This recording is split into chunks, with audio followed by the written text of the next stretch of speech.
Okay, today I'll discuss about the last topic of this module, the module of earth pressure theory. That is, the last topic is the wedge theory to determine the earth pressure. Okay, now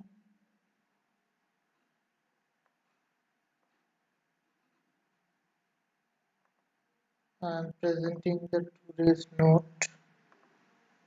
That is this one. I think the note is visible.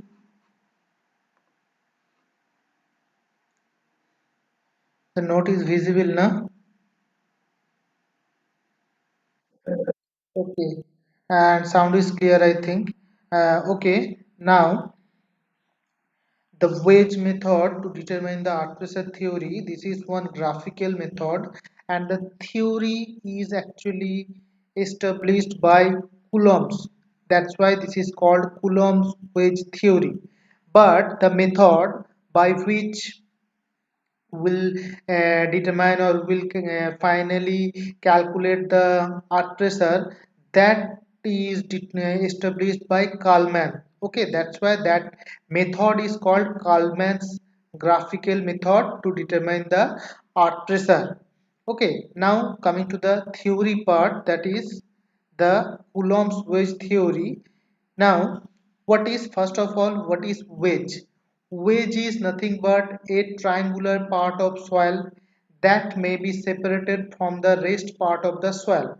Now, I have drawn a diagram. From this, the concept of wedge may be clear to you.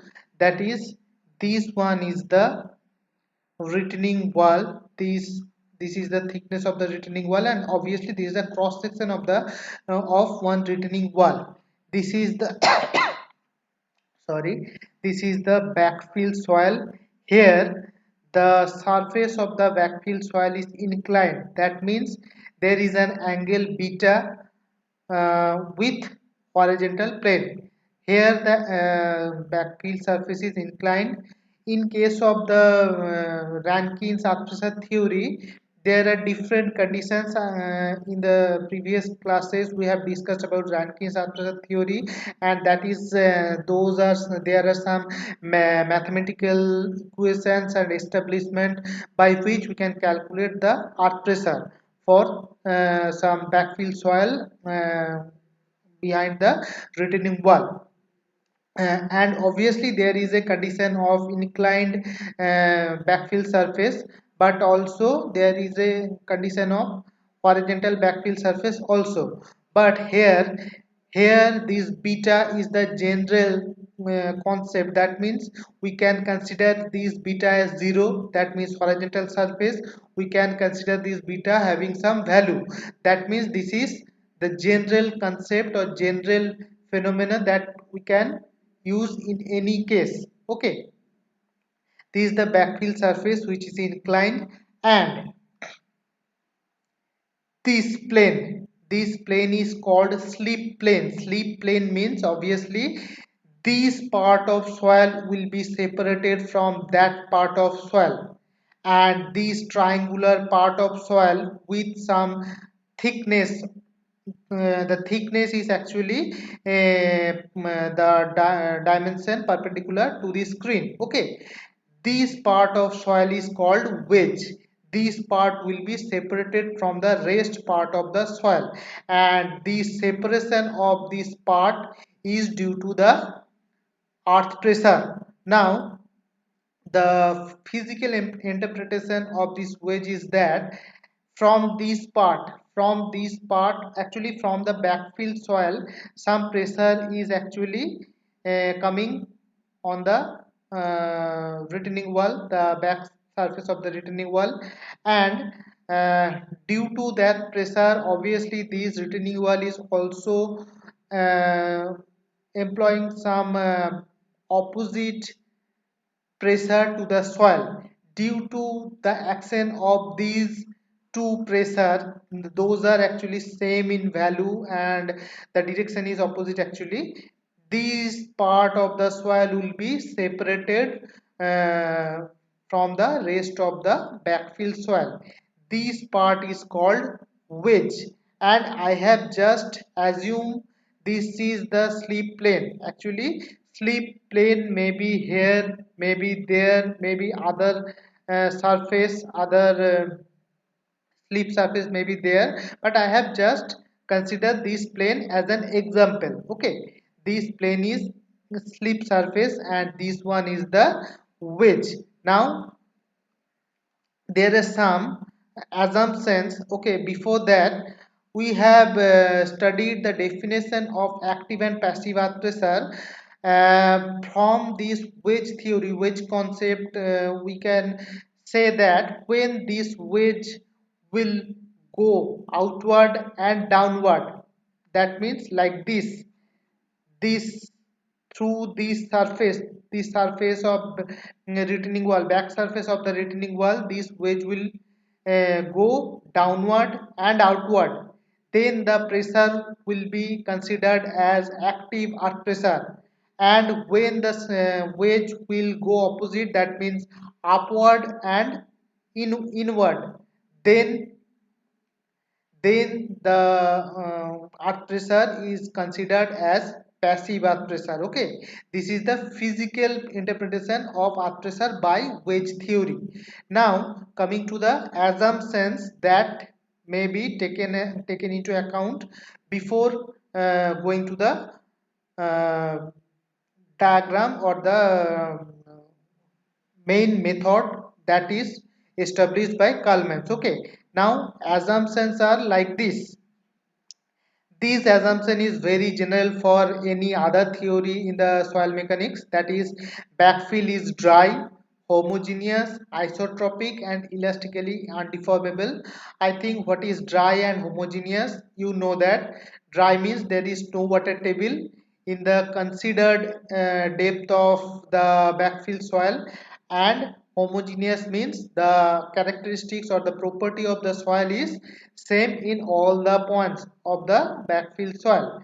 Now isotropic, I know that you have studied this term isotropic, but maybe you have forgot that what is the definition of isotropism. That is, isotropic means the property or the characteristics of soil is similar in any direction. Direction means x direction, y direction and z direction. In any direction, the property or the characteristics of the soil is similar. That is called isotropic or isotropism of and in these types of theory, the soil must be isotropic so that we can apply this theory in that case.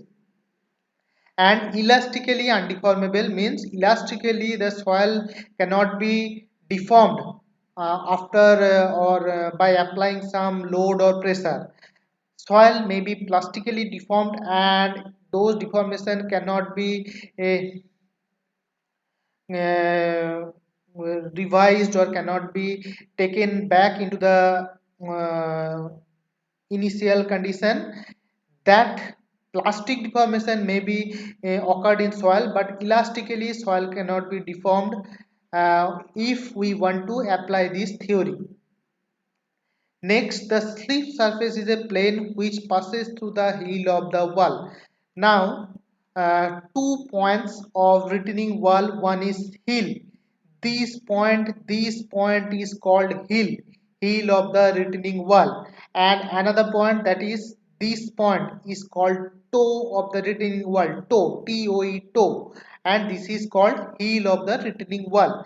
And the assumption is that this is not an assumption but very practical. The wedge is nothing but the triangular portion or the prism shaped portion which is passing through the hill, not through any other point of the retaining wall. Like this may not be a wedge. Okay, this may not be an wedge, or this slip surface may not be go through like this or like this or like this. Slip surface must pass through this heel point of the retaining wall. That surface or that plane maybe like this, or like this, or maybe like this, but that must pass through the heel point of the retaining wall. And next assumption is the sliding wedge behaves like a rigid body. Sliding wedge means this wedge, this is sliding through this way or through this way due to the application of the active or passive.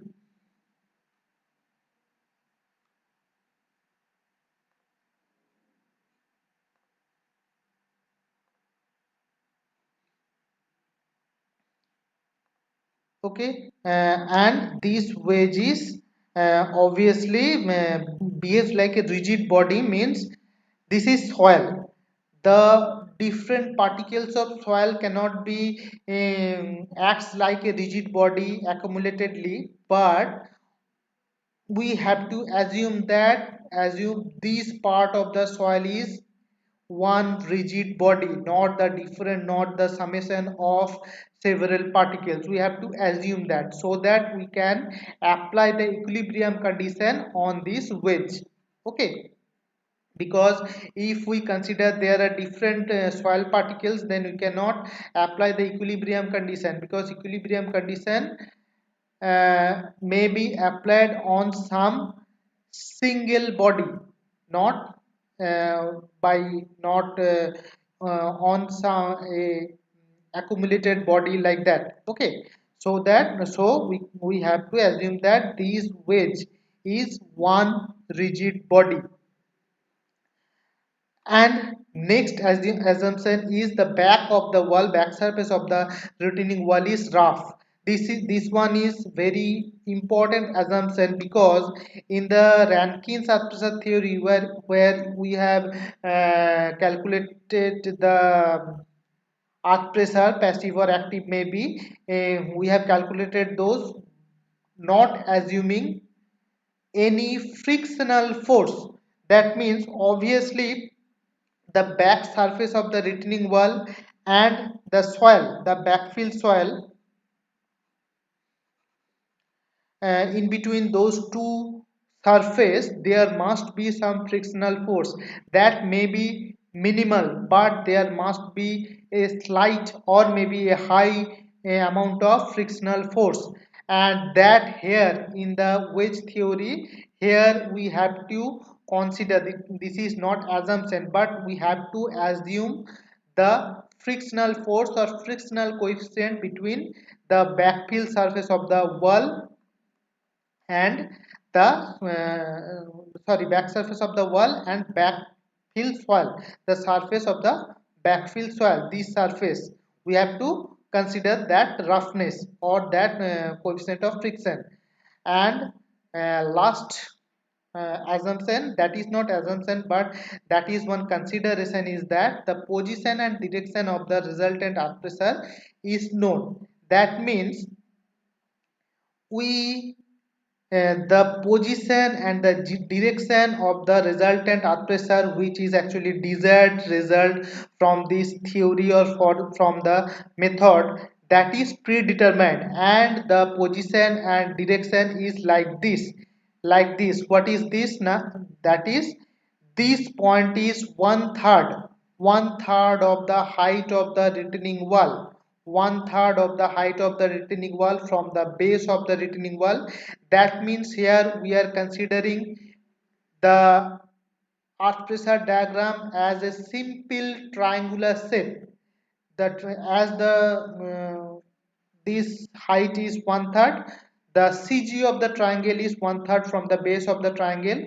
That thing we are assuming here, that is the position is one third uh, of the height of the retaining wall from the base of the retaining wall, and the direction is this way, and this direction is the angle delta angle from the normal means this is the back surface of the retaining wall. We have to draw one perpendicular line. This line is perpendicular to the back surface of the retaining wall. This line is the normal of the back surface of the retaining wall, and from this line we have to draw an angle delta. Delta is the angle of friction, coefficient angle of friction. That means tan delta is coefficient of friction. Here tan delta is coefficient of friction,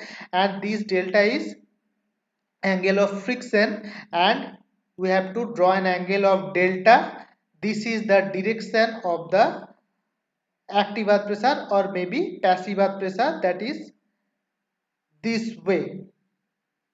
Okay, in the direction may be opposite, but angle and position is similar. Okay, this is predetermined. The angle and the position and direction is predetermined. These are the assumptions of Coulomb's wedge theory, and this theory will be applied in the next stage of Kalman's method. Kalman's method is one empirical method by which we can calculate the numerical value of active or passive earth pressure, which is actually generated due to the backfill surface on the retaining wall. Okay, now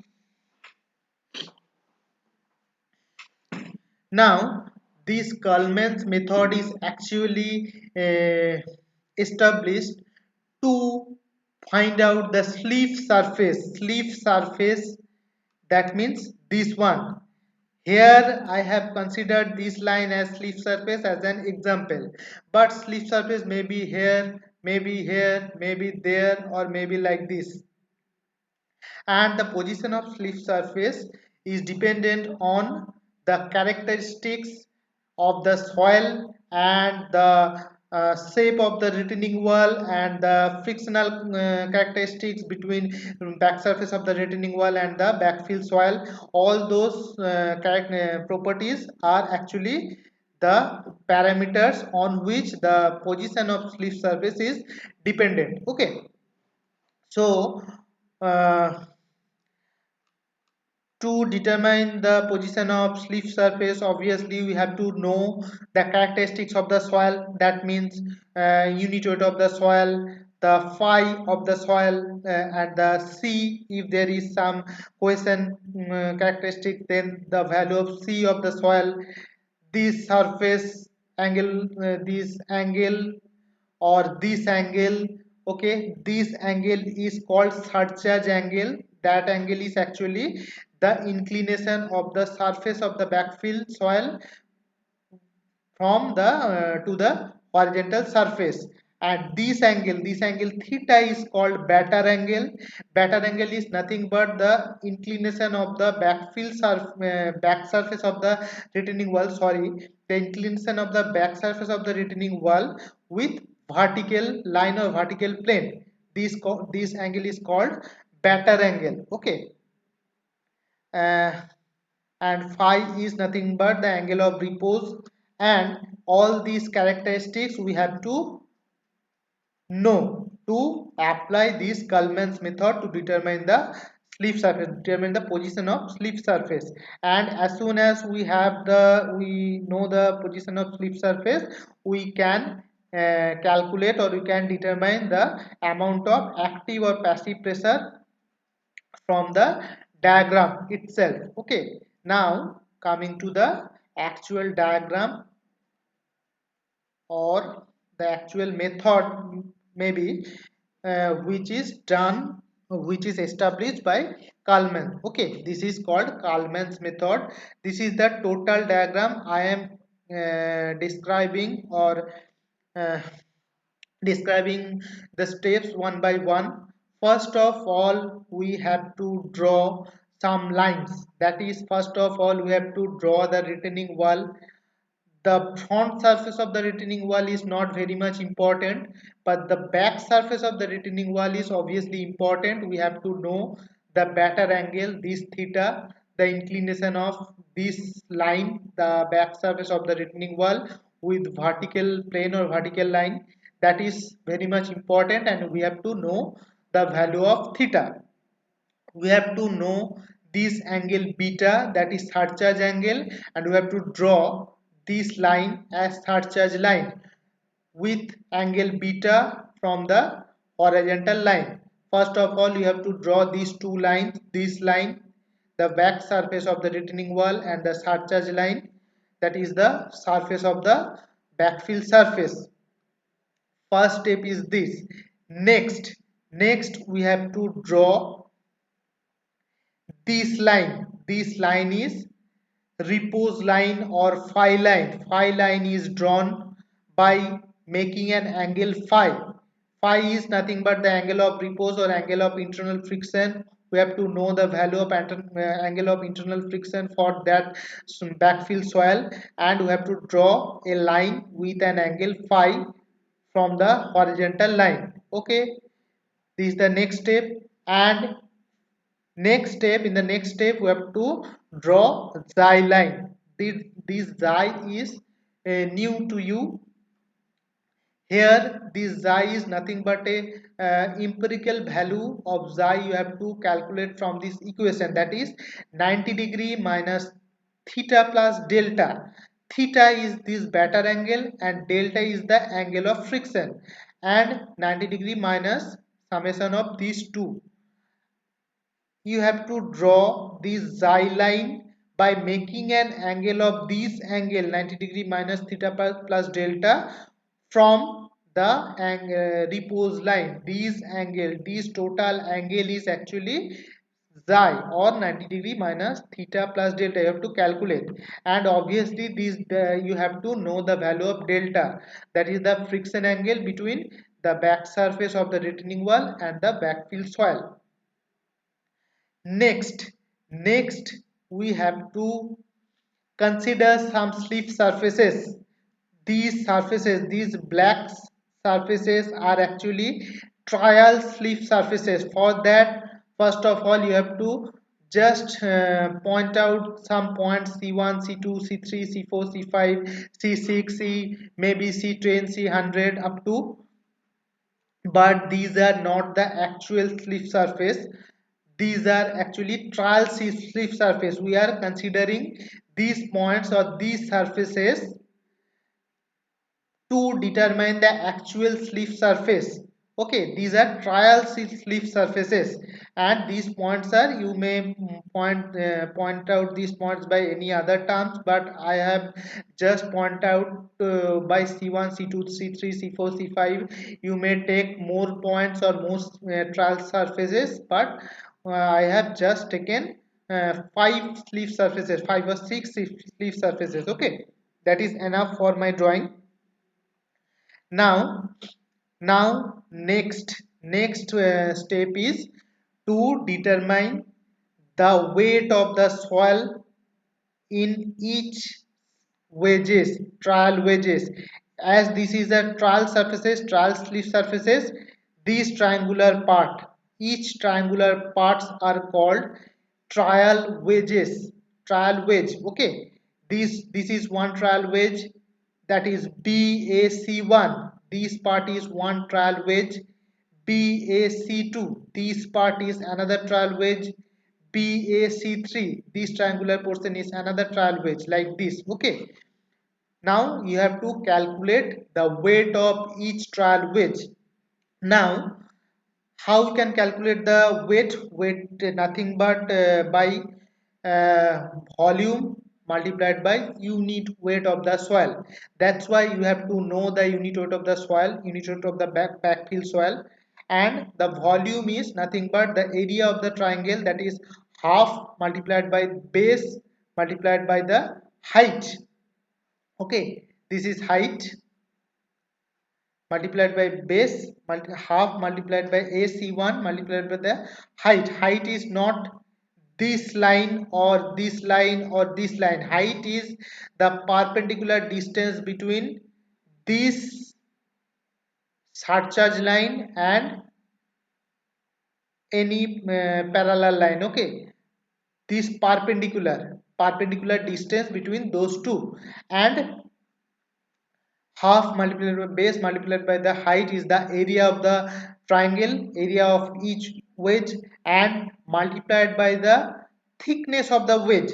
Now we can consider it as unit. Unit means 1, or you may calculate, you may consider the thickness of the wedges maybe d, or maybe x, or maybe l, because the weight of these wedges have to be plotted in a scale. Scale means, if maybe the wedge of this the weight of these wedges may be 30L or 30x, where x or L is nothing but the thickness of the wedge. Thickness means the perpendicular dimension to the screen. Okay. Or maybe AC2B, BAC2. For this wedge, the weight is maybe 45x, where x is the thickness of the wedge. Okay. In when you are plotting, that means you have to plot these weights in a scale, where I am discussing, I will continue to discuss, but the scale is 30L is to 45L. That means L will be eliminated, and the scale will be 2 is to 3. That means in any position where you have to plot those points, you have to take maybe 2 centimeter, 3 centimeter, maybe 4 centimeter, 6 centimeter, like this. You have to plot these weights in a scale. And now coming to where you have to plot these weights. After calculating the weights of each wedges, you have to plot these points E1, E2, E3, E4, E5, these points in a scale of these weights. That means, as I have taken the example of 30L or 45L, maybe 60L, maybe 75L, like this. If these are the weights of each wedges, then this will be 2, 3, 2 centimeter. This BE2 will be 3 centimeter. This BE3 will be 4 centimeter, like this. Okay, like this you have to plot these points E1, E2, E3, E4, E5, and how much trial slip surface or trial wedges you have taken, this number of these points will be same. That means here I have taken up to C5, that's why here E5 I have to plot 5 points up to E5. Okay. Now from these points E1, E2, E3, E4, E5, we have to draw parallel lines parallel to these xy lines. That's why you have to draw these xy line. The function of this xy line is to draw a line from E1 parallel to this xy line, E1 to BC line, this trial slip surface. Okay, E1 to BC1. F1 is the intersecting point, and up to BC1 this line is E1 F1, and that is parallel to this xy line, and that will be ended at the trial slip surface BC1. From E2, from E2 we have to draw a line E2 F2, that is parallel to this xy line, and F2 point is on the trial surface F2, obviously not BC1. This F2 point will be the intersection point of this line, this parallel line, and BC2. From E3 the line will be drawn, a parallel line will be drawn up to this line BC3, and the intersecting point is F3. From E4 you have to draw a parallel line parallel to this xy line to BC4, and the intersecting point is F4. From E5 similarly you have to draw a parallel line to BC5, and the intersecting point will be F5. Now here we have got F1, F2, F3, F4, F5, these 5 points we have in our hand, and if we join all these lines with point B, the heel point of the retaining wall, we'll get a smooth curve. B, F1, F2, F3, this point is F3, F3, F4, F5. You may take more points like F6, F7, but the line passing through all these points will be a smooth curve. This curve is called Kalman's curve. This curve is called Kalman's curve or Kalman's line. Okay, this is a smooth curve. Now, to determine the actual slip surface, we have to draw this red line. This red line is parallel to this phi line or repose line. This red line is parallel to phi line or repose line and tangential to this Kalman's curve. Considering these two conditions, that is parallel to phi line and tangential to this Kalman's curve, there will be only one line. There is no other option. Obviously, this red line will be only one in one specific case.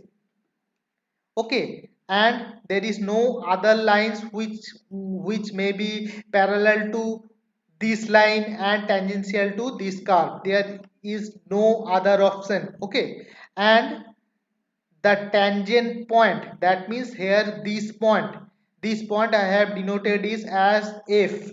Okay, this from this point we have to draw a parallel line on the repose line and parallel line of this xi line. This fe, e is the intersecting point on the repose line. This fe is the final parallel line which is actually denoting the final slip surface. That means this green line which is passing through B and F. B is already there in the diagram of the retaining wall, that is the heel point of the retaining wall, and F point we have just determined from this diagram. This is the tangential point of this red line or the the tangent of the Kalman's curve. BF, we have to just draw the line BF and continue this line to the surcharge line, and this green line will be the final slip surface. That means BAC. BAC, this is the final wedge that is actually defined by Coulomb wedge theory, and this triangular portion is the final wedge which may be slipped due to the action of the earth pressure. Okay, now the question is that how the earth pressure is determined. Final slip surface, the position of the actual slip surface is determined by this diagram, but you have to calculate the active or passive earth pressure by this equation. This equation is nothing but established by the properties of parallel lines, nothing else. That is, if Pa is the active earth pressure or maybe passive earth pressure, active or passive, you have to determine the by the direction of the movement of this wedge. Pa is the active earth pressure. W is the weight of this wedge, the final wedge. BAC or ABC, this is the final wedge. You have to calculate the weight of this wedge. Weight is nothing but half multiplied by base multiplied by, and this one height and multiplied by thickness multiplied by the unit weight of the backfill soil, and equals to FE. FE is this length of this line, FE, and divided by BE. BE is the length of this line, B to E. This is the length of BE. And from this ratio, you have to calculate PA by W equals to FE by BE. From this ratio, you may calculate PA, where W can be calculated from the known values of the characteristics of the soil, and FE and BE you have to measure by scale. Okay, this is the diagram or method of Kalman's, which is actually based on the Coulomb's wedge theory to determine the active or passive earth pressure due to some backfill soil on retaining wall. Okay, this is all about graphical methods to determine the earth pressure.